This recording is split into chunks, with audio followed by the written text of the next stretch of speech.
How's the royal family? I pray that everyone is doing well. Well, my royal family, when I ran into this, I was quite intrigued and not surprised at all, because we are the first of many things. So, I have an article that I will be reading shortly, and this is on Face to Face Africa. The little known story of Patterson of Greenfield, the black family who produced cars way before Henry Ford. Let's get into it. So I got an article. I managed to dig up some videos, and let's go on this journey. So I'm going to read off of my laptop. It'll be a little bit better for me. So let's see here. For centuries, there have been, for a lack of a better word, deliberate effort to not acknowledge the contributions of black people in the field of science and technology. The educational system was and still being manipulated to hide those contributors and inventions of people in the field. As a result, in the field of automobile manufacturing, for instance, people were bombarded and still being bombarded with the notion that a certain Henry Ford is the father and pioneer. No, he's not the father of it. The only thing that he perfected, and that's possibly was stolen too, was the assembly line. He is thought to be the first to manufacture automobiles that middle-class Americans could afford. In doing so, it transformed the automobile industry from an expensive curiosity into a practical convenience that would profoundly impact the landscape of the 21st century.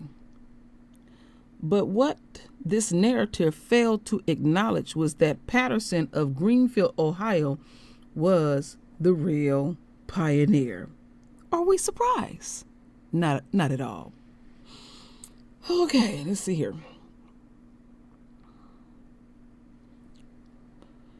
They manufactured cars before the entrance of Henry Ford. According to historical facts, Patterson Greenfield was an early 21st century automaker headquarters in Greenfield, Ohio, a small town roughly midway between Columbus and Cincinnati. Founder Charles Richard Patterson was born into slavery on August 4th, 1833 on a Virginia plantation to Charles and Nancy Patterson. It is believed that he gained freedom by, by crossing mountains and hiking through West Virginia and crossing the Ohio River to reach Greenfield on a station on the Underground Railroad. He worked as a blacksmith for Dens and Simpson, a local carriage maker. It was said that he, in no time, ascended to the position of foreman, helping the company to gain recognition for constructing the best product. Patterson, in 1873, would partner a white local carriage maker to establish J.P. Lowell and Company, which was a success carriage maker. Patterson brought out the Lowell's share 20 years later and continue as C.R. Patterson, Son and Company. The name change marked the drafting of two younger sons, Samuel and Frederick. And it says here the Patterson's prehistory records was awarded patents for the following devices: a trill coupling in 1887, and I should have looked that up. I know it has to be some type of tool. A furniture cast in 1891, and a vehicle dash in 1905. Clay Gordon patented a buggy top that was assigned to C.R. Patterson and Sons Company. Coal Partnership in 1911. Homer C. Reed patented a combination ladder that was assigned to the F.D. Patterson in 1910. After the death of Charles Patterson, Frederick took over the company. And at the time Frederick took over the family business, he witnessed rapid changes in the transportation industry, fueling the need to adapt so as not to be out of business. He responded to the threat was to include automobile manufacturing to the company's list of services. According to the National Census of Manufacturers, they take census on manufacturing. That's interesting. Never knew that.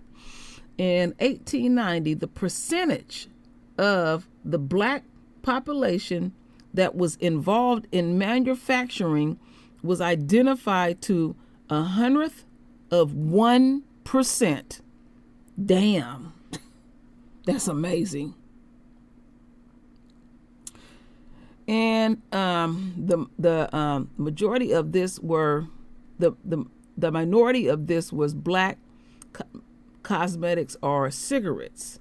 And Christopher Nelson, in the book, the C.R. Patterson and Son Company, Black Pioneers in the Vehicle Building Industry, 1865 all the way up to 1939.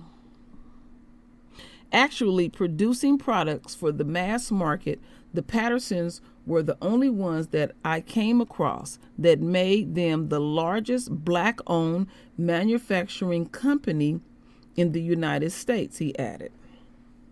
Frederick changed the name of the company to Patterson Greenfield Automobile, as well as launched a new vision for the company to expand production.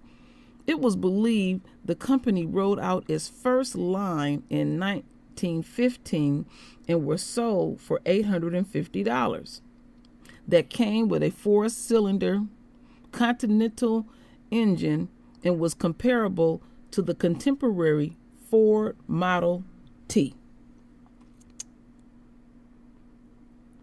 Even though there are conflicting estimates of the number of cars produced, it is strongly believed that no more than 150 vehicles were built. The company then switched to productions of trucks, buses, and other utility vehicle bodies, which were installed atop a chassis made by the major auto manufacturers such as Ford and General Motors. Its school bus bodies in particular became popular as Midwestern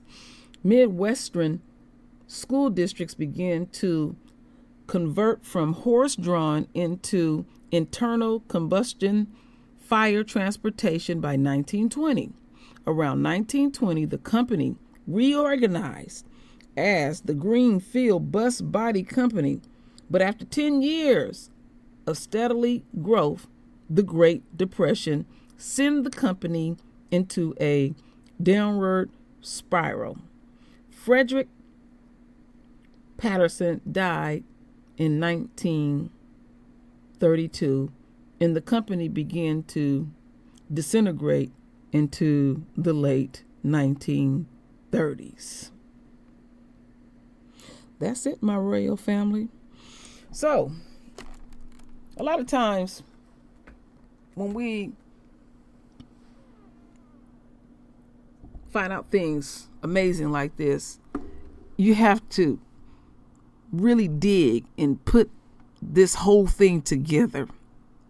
So I'm humble enough that I was able to find 3 videos that I'm going to play for the royal family that we can watch to get a more of a body of a story on what was really going on back then. So let's check these little short snippets of the videos.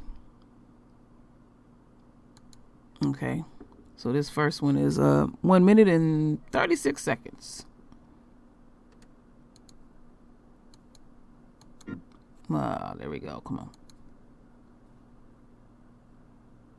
Was the first African American to own and operate a car manufacturing business. Not new for Mr. Patterson was being a noteworthy first. While a student at Ohio State University, he became the first African American to play on the school's football team. After college, he returned to Greenfield, Ohio in the late 1800s and joined his father in the family-owned horse-drawn carriage business, which later became C.R. Patterson & Sons.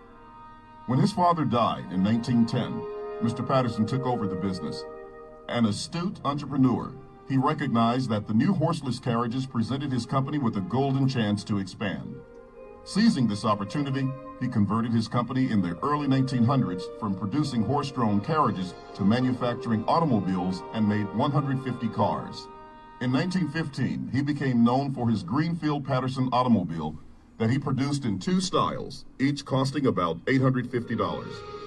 Those 2 styles competed with the popular Model T being manufactured by Henry Ford. Mr. Patterson's business became so profitable that he made an even larger expansion and shifted to making buses and trucks. With his eye on the future, he created a steady customer base by building strong relationships with numerous school districts.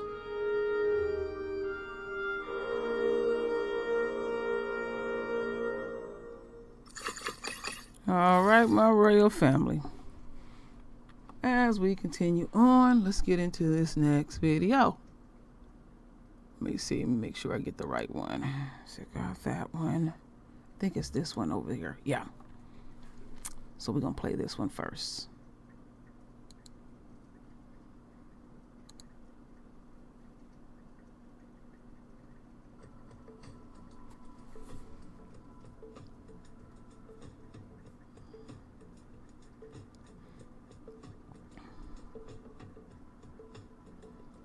Henry Ford is considered the father of the automobile industry in the world with his Model T.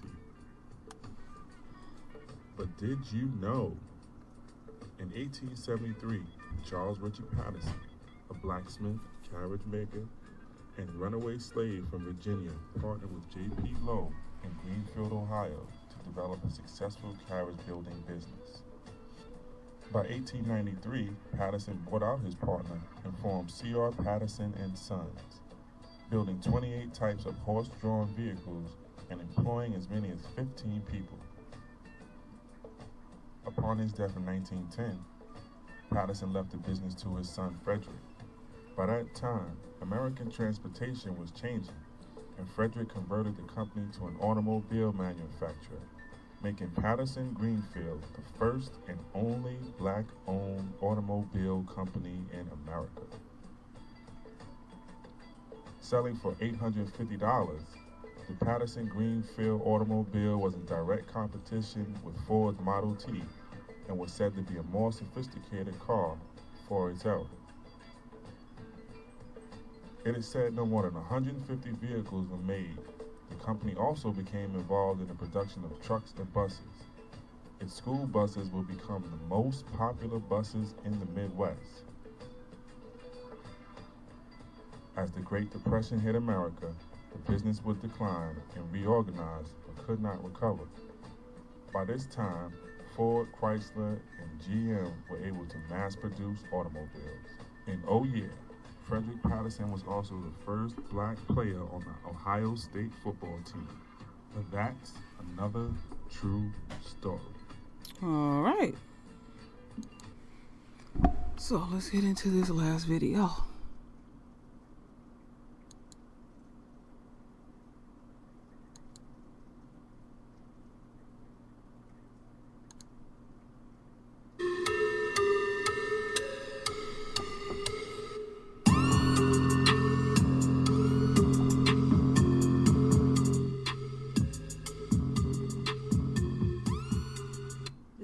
Patterson and Sons Company was a carriage building firm and the first African-American-owned automobile manufacturer.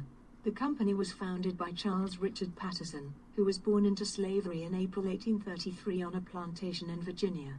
His parents were Nancy and Charles Patterson. Patterson escaped from slavery in 1861, heading west and settling in Greenfield, Ohio around 1862. At some point after his arrival in Ohio, Patterson went to work as a blacksmith for the carriage building business, Dines and Simpson. In 1865 he married Josephine Utz and had 5 children from 1866 to 1879. In 1873, Patterson went into partnership with J.P. Lowe, another Greenfield-based carriage manufacturer. Over the next 20 years, Patterson and Lowe developed a highly successful carriage building business. In 1893, Patterson bought out J.P. Lowe's share of the business and reorganized it as C.R. Patterson and Sons Company. The company built 28 types of horse-drawn vehicles and employed approximately 10 to 15 individuals. While the company managed to successfully market its equine-powered carriages and buggies, the dawn of the automobile was rapidly approaching. Charles Patterson died in 1910, leaving the successful carriage business to his son Frederick, who in turn initiated the conversion of the company from a carriage business into an automobile manufacturer. The first Patterson Greenfield car debuted in 1915 and was sold for $850. With a 4-cylinder Continental engine, the car was comparable to the contemporary Ford Model T.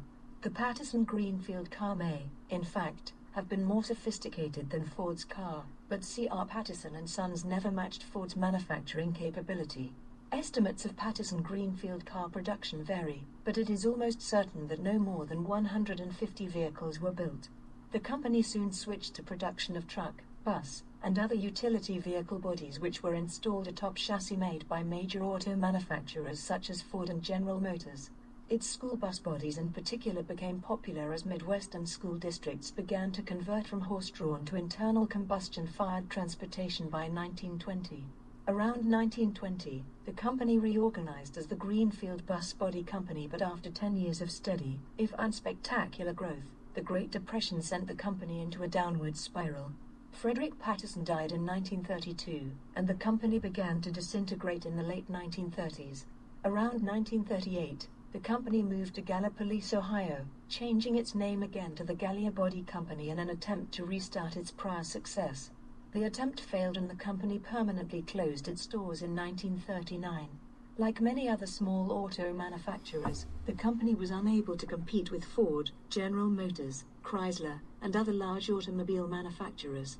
No Patterson Greenfield automobiles are known to have survived to the present, but some C.R. Patterson and Sons carriages and buggies are extant. Well, that's the end of that, my royal family. That was the best that I could find. And I'm not surprised at all that that this company could not further expand.